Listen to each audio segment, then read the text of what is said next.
নমস্কার, জীবন পাতা চ্যানেলের আরও একটা নতুন ব্লগে আপনাদের সবাইকে ওয়েলকাম। আজকে 9 তারিখ রবিবার, আর রবিবার এই সন্ধ্যের থেকে ব্লগটা শুরু করছি। বিকেল থেকেই বৃষ্টি শুরু হয়েছে, বৃষ্টি থামার আর নাম নেই। আর এদিকে আমাদের নেমন্তন্ন ছিল কুচবিহারে ছোট্ট একটি বাচ্চার অন্নপ্রাশন। ওয়েদারের কথা মাথায় রেখেই যাব কি যাব না ভাবতে ভাবতে অবশেষে বেরিয়ে পড়লাম। সেই বিকেল 6টা সাড়ে 6টা থেকে বৃষ্টি পড়া শুরু হয়েছে। ভেবেছিলাম একটু বৃষ্টি হয়ে কমে যাবে, কিন্তু রাস্তায় বেরিয়েও দেখছি বৃষ্টি কমার আর নাম নেই। সেই আলিপুরদুয়ার থেকে শুরু করে কুচবিহার সর্বত্রই বৃষ্টি। আর এই বৃষ্টির মধ্যেই চলেছি। মনে একটু ভয়ও লাগছিল, তবে না গেলেই নয়, কারণ ওরাও আমাদের সমস্ত অনুষ্ঠানেই আসে, আর আমরা যদি না যাই জিনিসটা কেমন হয়। আর এখানে দেখুন, কোচবিহারে এসে দেখছি বিদ্যুৎ চমকানো শুরু হয়েছে। আলিপুরে শুধু বৃষ্টিই হচ্ছিল, তবু আমি বাড়ি থেকে আসার সময় টিভি ফ্রিজটা বন্ধ করে এসেছিলাম। দক্ষিণবঙ্গে বৃষ্টি নেই, তবে আমাদের এখানে কিন্তু বর্ষা শুরু হয়ে গেছে সেই 2 তারিখ থেকে। দেখতে দেখতে আমরা গন্তব্যে পৌঁছে গেলাম। এই যে সেই জায়গা যেখানে বাচ্চাটির অন্নপ্রাশন করা হচ্ছে। কি সুন্দর সাজিয়েছে, কিন্তু বৃষ্টি একেবারে সব কিছু শেষ করে দিল। এই যে আমাদের মিভানের শুভ অন্নপ্রাশন। এর স্কুলের কলিগ আগে ছিলেন, কিন্তু এখন কোচবিহারে চাকরি করেন। তো তারই বাচ্চার জন্মদিন নয়, অন্নপ্রাশন। আমরা এখানে এসে দাঁড়িয়ে আছি, ওরা একে একে আসছে গাড়ি পার্ক করে। এই স্কুলের আরও 3জন কলিগ এসছে আমাদের সাথে। একজন আমাদের গাড়িতেই ছিল, আরেকজন আরেকটা গাড়ি নিয়ে। তো সবাই একসাথে এলে ওপরে উঠবো। আর এইখানে দেখুন, বসার জায়গা করেছিল আর কিছু খাবারের স্টল ছিল, কিন্তু এখানে তো আর বসার জন্য নেই। কী অবস্থা, সব ভিজে জল হয়ে গেছে। তা আমরাও সবাই ওপরে চলে আসলাম। ওপরে এসে খুব সুন্দর সাজানো, হলটাও বেশ ভালো ছিল। তো এখানে বসে একটুখানি ভিডিও করছিলাম, ফটো তুললাম। আর বাচ্চাটি দেখুন কি সুন্দর তাকিয়ে তাকিয়ে ফটো তুলছে, একটুও কান্নাকাটি নেই। বেশ ভালো লাগলো। এরকম বাচ্চা দেখা যায় না সচরাচর। বেশিরভাগই অন্নপ্রাশনের সময় বাচ্চারা কান্নাকাটি খুব করে, আর এত লোকজন দেখলে তো হয়েই গেছে। প্রায় 10টা বাজতে চললো, আর এদিকে বাইরে বৃষ্টি হয়েই যাচ্ছে। তা আমরা একটু বসে তারপর খাবার ওখানে যাব। খাওয়া দাওয়া করে তাড়াতাড়ি বেরিয়ে পড়তে হবে, কারণ আকাশের অবস্থা তো ভালো নয়। যত তাড়াতাড়ি ফিরে যাওয়া সম্ভব হবে ততই মঙ্গল।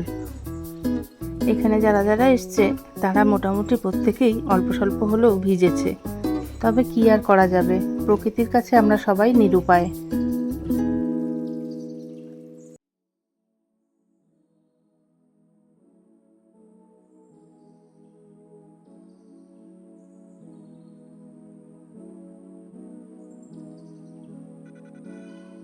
কিছুক্ষণ বসেই আমরা চলে এসেছি খাওয়ার জায়গায়।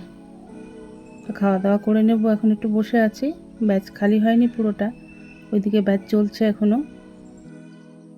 আর এই হলো আজকের মেনু।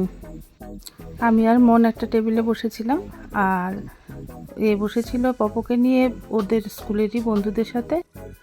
প্লেট চলে এসেছে আর স্যালাডও পড়ে গেছে প্লেটে। এইবার আসলো ভেজিটেবল কাটলেট। ভেজিটেবল কাটলেটটা অসাধারণ হয়েছিল খেতে।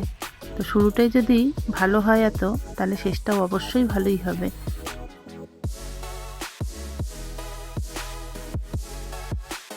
আর কাটলেট খাওয়া শেষ হতে হতেই এই যে চলে আসলো প্লেন রাইস। প্লেন রাইসের সাথে ভেজ মুগ ডাল, আর ছিল কুমড়োর পাট ভাজা। আর কুমড়োর পাট ভাজা আমার বরাবরই খেতে খুব ভালো লাগে, তাই আমি দুটো নিয়েছিলাম।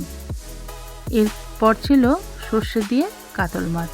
অসাধারণ টেস্ট ছিল, আর সর্ষের যে একটা ফ্লেভার, বেশ ঝাঁঝ ঝাঁঝ, এত সুন্দর লাগছিল খেতে। বেশ বহুদিন পরে এরকম একটা মাছের পদ খেলাম আর কি। বাড়িতে তো সর্ষে বাটা খুব একটা খাওয়া হয় না, তো ওখানে খেলাম, খুব টেস্ট লাগলো। তারপর ছিল আর মাছ। আর মাছটা একটা নিয়ে আমি আর মন হাফ হাফ খেয়েছিলাম। আর তারপরে ছিল পাঁঠার মাংস আর ফ্রাইড রাইস। আমি ফ্রাইড রাইসটা নিইনি, কারণ আমার ভালো লাগে না, তো আমি ওই সাদা ভাত দিয়েই খেয়েছিলাম। আর সাথে ছিল চাটনি, মিষ্টি আর আইসক্রিম। আইসক্রিমটা প্রথমে খাবো না করেও খেয়েই নিলাম। তারপরে দেখুন, এই যে বেরিয়ে আসার সময় এখানটা একটু ফাঁকা পেয়েছে, তো 2 ভাই বোনকে বসিয়ে দিয়েছি। আর সাথে ছিল ওর স্কুলের আরেক কলিগের ছেলে। আর এই হলো আমাদের সবার প্রিয় দোলাদি। দোলাদি আর 2 বছর পরে রিটায়ার করবে। দোলাদির সাথে আমার মনের খুব মিল। আর এই যে আমরা বেরিয়ে পড়লাম এখন বাড়ির উদ্দেশ্যে, প্রায় 11টা বাজতে চললো। আর এদিকে রাস্তায় বেরিয়ে যেমন বৃষ্টি তেমনি বিদ্যুৎ চমকানি, একেবারে আকাশ চিরে চিরে যেন বিদ্যুৎ পড়ছে। আর চারিদিক কেমন সাদা হয়ে যাচ্ছে। পপো তো বলছে, মা হঠাৎ করে যেন সকালবেলা হয়ে গেল। আর এত ভয় লাগছিল গাড়ির ভেতরে থাকলেও, মানে কি বলবো। দুর্যোগের রাত বলে যদি কিছু হয় তবে কালকের দিনটাই ছিল আমাদের কাছে সেই রাত। এত ভয় কোনো দিনও পাইনি আমি। আমার এমনিতেই বিদ্যুৎ চমকালে ভীষণ ভয় হয়। আর এত কাছের থেকে খোলা আকাশের নিচেই প্রায় বিদ্যুৎগুলোকে দেখে এত ভয় লাগছিল যে ভয়ে একেবারে বুক সেঁধিয়ে গেছিল। কিছুতেই আমি স্বাভাবিক হতে পারছিলাম না।